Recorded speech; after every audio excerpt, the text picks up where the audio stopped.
এখন শুনবেন আজকের গুরুত্বপূর্ণ খবরের শিরোনাম। তৃতীয় বিশ্বযুদ্ধ লাগবে না, কারণ আমি এসে গেছি, ট্রাম্প। তুলকারেমে সামরিক অভিযানের প্রতিশোধ, বিস্ফোরণের ঘটনায় ইসরায়েল জুড়ে আতঙ্ক। সৌদি যুবরাজের আমন্ত্রণে জিসিসি, জর্ডান ও মিশরের নেতাদের বৈঠক। শরণার্থী শিবিরে ঢুকে 3 ফিলিস্তিনিকে হত্যা করল ইসরায়েলি সেনারা। পারমাণবিক অস্ত্র বহনে সক্ষম আইসিবিএম উৎক্ষেপণ করল যুক্তরাষ্ট্র। যুদ্ধ শুরুর পর থেকে 655টি যুদ্ধবিমান হারিয়েছে ইউক্রেন। পাকিস্তানের সেনা গোয়েন্দারা বাংলাদেশে থাকলে উদ্বিগ্ন হব, ভারতীয় সেনাপ্রধান। তৃতীয় বিশ্বযুদ্ধ লাগবে না, কারণ আমি এসে গেছি, ট্রাম্প। তৃতীয় বিশ্বযুদ্ধ থেকে পৃথিবী খুব বেশি দূরে নয় দাবি করে মার্কিন প্রেসিডেন্ট ডোনাল্ড ট্রাম্প বলেছেন, তবে এখন আর বিশ্বযুদ্ধ লাগবে না, কারণ আমি এসে গেছি। শুক্রবার ভারতীয় সংবাদ মাধ্যম এনডিটিভি তাদের এক প্রতিবেদনে এই খবর জানিয়েছে। খবরে বলা হয়, গতকাল বৃহস্পতিবার মায়ামিতে আয়োজিত একটি সম্মেলনে এসব কথা বলেন ট্রাম্প। ট্রাম্পের বক্তব্য অনুযায়ী যদি সাবেক প্রেসিডেন্ট জো বাইডেন আরও 1 বছর যুক্তরাষ্ট্রের ক্ষমতায় থাকতেন, তাহলে একদিনে তৃতীয় বিশ্বযুদ্ধই শুরু হয়ে যেত। সম্মেলনে ট্রাম্প বলেন, তৃতীয় বিশ্বযুদ্ধের ফলে কারো কোনো লাভ নেই, তবে আমি এখনই বলে দিতে পারি আপনি যুদ্ধ থেকে খুব বেশি দূরে নয়। যদি এই প্রশাসন আরো 1 বছর থাকতো, তাহলে আপনি নিশ্চিতভাবেই যুদ্ধের মধ্যে থাকতেন, কিন্তু এখন তা আর হবে না, কারণ আমি এসে গেছি। তুলকারেমে সামরিক অভিযানের প্রতিশোধ, বিস্ফোরণের ঘটনায় ইসরায়েল জুড়ে আতঙ্ক। ভয়াবহ বিস্ফোরণের ঘটনা ঘটেছে ইসরায়েলের বাত-ইয়াম শহরে যাত্রীবাহী 3টি বাসে। জানা গেছে, তেল আবিবের দক্ষিণের শহরটিতে আলাদা পার্কিং এলাকায় খালি বাসে এসব বিস্ফোরণ ঘটে। একযোগে এমন বিস্ফোরণের পর অঞ্চল জুড়ে থমথমে পরিস্থিতি বিরাজ করছে। সামরিক অভিযানের বিরুদ্ধে প্রতিশোধ নিতে হামলা করা হয়েছে বলে ধারণা করা হচ্ছে। বিস্ফোরণের পর পুরো এলাকা নিরাপত্তার চাদরে ঢেকে ফেলা হয়েছে। জরুরি সেবা সংস্থাগুলো দ্রুত ঘটনাস্থলে পৌঁছে তল্লাশি শুরু করছে। এদিকে আরো 2টি বাসে বিস্ফোরক থাকার খবর পাওয়া গেলেও সেগুলো বিস্ফোরিত হয়নি। সন্দেহভাজনদের খোঁজে গোটা শহর জুড়ে অভিযান চলছে। স্থানীয় গণমাধ্যমের প্রতিবেদনে বলা হয়, অবিস্ফোরিত একটি ডিভাইসে বিশেষ বার্তা পাওয়া গেছে। লেখা ছিল, তুলকারেম থেকে প্রতিশোধ। তুলকারেম অধিকৃত পশ্চিম তীরের একটি শহর। নেতানিয়াহু বাহিনীর ওই অঞ্চলে সাম্প্রতিক সামরিক অভিযানের প্রতিশোধ হিসেবে হামলা করা হয়েছে বলে ধারণা করা হচ্ছে। এ ঘটনার পর প্রতিরক্ষা মন্ত্রণালয় নতুন করে পশ্চিম তীরের শরণার্থী শিবিরে অভিযান আরো বাড়ানোর ঘোষণা দেয়। সৌদি যুবরাজের আমন্ত্রণে জিসিসি, জর্ডান ও মিশরের নেতাদের বৈঠক।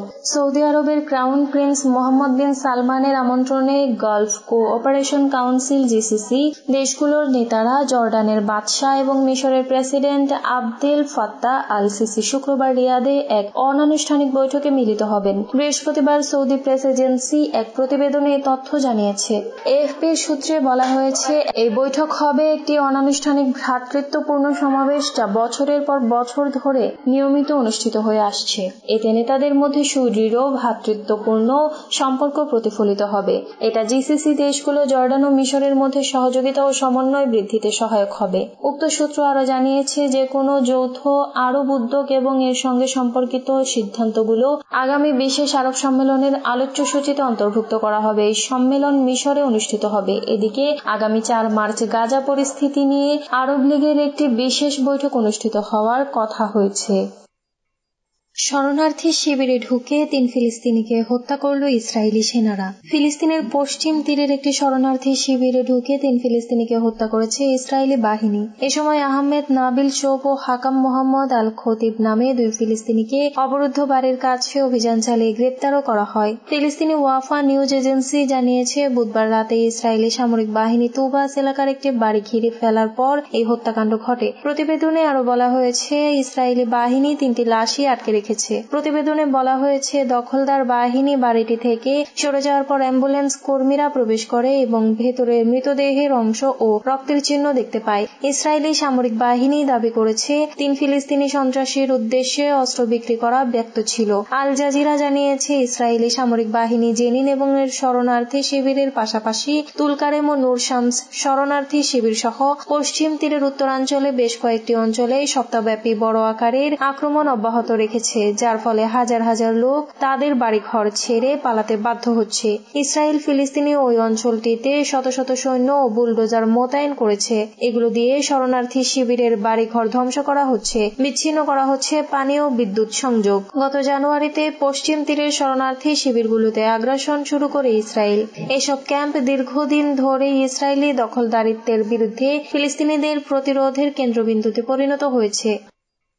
পারমাণবিক অস্ত্র বহনে সক্ষম আইসিবিএম উৎক্ষেপণ করল যুক্তরাষ্ট্র। পরমাণু ওয়ারহেড বহনে সক্ষম নিরস্ত্র একটি আন্তঃমহাদেশীয় ব্যালিস্টিক ক্ষেপণাস্ত্রের পরীক্ষা চালিয়েছে মার্কিন সামরিক বাহিনী। প্রেসিডেন্ট ডোনাল্ড ট্রাম্পের বর্তমান শাসনামলে এ ধরনের পরীক্ষা এটি প্রথম। মার্কিন বিমান বাহিনী জানিয়েছে, গতকাল বুধবার ক্যালিফোর্নিয়ার ভ্যান্ডেনবার্গ স্পেস ফোর্স ঘাঁটি থেকে ক্ষেপণাস্ত্রটি উৎক্ষেপণ করা হয়। কর্মকর্তারা বলেছেন, একবিংশ শতাব্দীর হুমকি প্রতিরোধ ও মিত্রদের আশ্বস্ত করতে যুক্তরাষ্ট্রের পারমাণবিক প্রতিরোধ নিরাপদ, সুরক্ষিত, নির্ভরযোগ্য এবং কার্যকর রয়েছে তা দেখানোর উদ্দেশ্যে এই উৎক্ষেপণ করা হয়েছে। মার্কিন বিমান বাহিনী আরও বলেছে, এই উৎক্ষেপণ বর্তমান বিশ্বের ঘটনাগুলোর প্রতিক্রিয়া নয়। আমেরিকা অতীতে ৩০০টিরও বেশি এ জাতীয় পরীক্ষা চালিয়েছে। ক্ষেপণাস্ত্র পরীক্ষার বিষয়ে রাশিয়া, চীন বা অন্য কোনো পরমাণু শক্তিকে তারা সতর্ক করেছে কিনা সে বিষয়ে মার্কিন কর্মকর্তারা কিছুই বলেননি। যুদ্ধ শুরুর পর থেকে ৬৫৫টি যুদ্ধবিমান হারিয়েছে ইউক্রেন। যুদ্ধ শুরুর পর থেকে রাশিয়ার বাহিনী ইউক্রেনের ৬৫৫টি যুদ্ধবিমান ধ্বংস করেছে। বৃহস্পতিবার রুশ প্রতিরক্ষা মন্ত্রণালয় কথা জানিয়েছে। মন্ত্রণালয় বলছে, বিশেষ সামরিক অভিযান শুরু হওয়ার পর থেকে সব মিলিয়ে ৬৫৫টি যুদ্ধবিমান, ২৮৩টি হেলিকপ্টার এবং ৪৪,০০০-এরও বেশি ড্রোন ধ্বংস করা হয়েছে। এছাড়া ইউক্রেনের ৫৯৪টি ভূমি থেকে আকাশে উৎক্ষেপণযোগ্য ক্ষেপণাস্ত্র ব্যবস্থা, ২১,৫34টি ট্যাঙ্ক এবং অন্যান্য সাঁজোয়া যুদ্ধ যানবাহন, ১,৫১৮টি রকেট লঞ্চার, ২১,৮৮৩টি ফিল্ড আর্টিলারি ও মর্টার ধ্বংস করা হয়েছে। এদিকে গত ২৪ ঘণ্টায় রুশ বাহিনী ইউক্রেনের সামরিক শিল্প খাতের গ্যাস ও বিদ্যুৎ সরবরাহ সাইট সহ জ্বালানি স্থাপনাগুলোতে হামলা চালিয়েছে। এক বিবৃতিতে বলা হয়, গত ২৪ ঘণ্টায় ইউক্রেনীয় সেনাবাহিনী আনুমানিক ৪৫ জন সেনা, একটি ট্যাঙ্ক, একটি সাঁজোয়া যুদ্ধযান, ৬টি মোটর গাড়ি এবং ৩টি ফিল্ড আর্টিলারি কামান হারিয়েছে। পাকিস্তানের সেনা গোয়েন্দারা বাংলাদেশে থাকলে উদ্বিগ্ন হব ভারতীয় সেনাপ্রধান। পাকিস্তানের সেনাবাহিনী ও গোয়েন্দা সংস্থা আইএসআই এর সদস্যরা যদি বাংলাদেশে সফর করে থাকে তবে সেটা ভারতের জন্য উদ্বেগের বিষয় বলে জানিয়েছেন দেশটির সেনাপ্রধান জেনারেল উপেন্দ্র দ্বিবেদী। বুধবার ভারতীয় বার্তা সংস্থা এএনআই এর এক সাংবাদিকের প্রশ্নের জবাবে এমনটি তিনি বলেন। এএনআই এর পক্ষ থেকে ভারতের সেনাপ্রধানকে প্রশ্ন করা হয়, সম্প্রতি পাকিস্তান সেনাবাহিনী ও দেশটির গোয়েন্দা সংস্থা আইএসআই কর্মকর্তারা ভারতীয় সীমান্তের খুব কাছাকাছি বাংলাদেশ সংলগ্ন ভারতের চিকেন স্নেক এলাকার সংবেদনশীল এলাকাগুলোতে গিয়েছিলেন, এতে আপনি কি উদ্বিগ্ন? জবাবে জেনারেল উপেন্দ্র দ্বিবেদী বলেন, আমি একটি নির্দিষ্ট দেশ প্রসঙ্গে সন্ত্রাসবাদের কেন্দ্রবিন্দু শব্দটি ব্যবহার করেছিলাম।